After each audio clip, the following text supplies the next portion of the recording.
আমাকে, মা বাবাকে, নানা ভাই নানুমণিকে, দিদুদাকে, আফসিন আপুকে, খালামুনিকে, মামাকে, জেসমিন আন্টিকে, বড় ভাইয়াকে, ছোট ভাইয়াকে, মামুনিকে, চাচুকে, সব মিসদেরকে, হুজুরকে, সব স্কুলের ফ্রেন্ডদেরকে, সবাইকে ভালো রাখুন, সুস্থ রাখুন।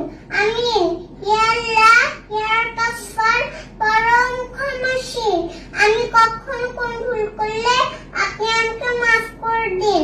ইয়া আল্লাহ, ইয়া রাজ্জাক, রিজিক দাতা, আমি যেন সবসময় সুস্থ থাকি, ঠিকমতো আপনার ইবাদত করি, ভালোভাবে পড়াশোনা করি, ঠিকমতো খাওয়া দাওয়া করি।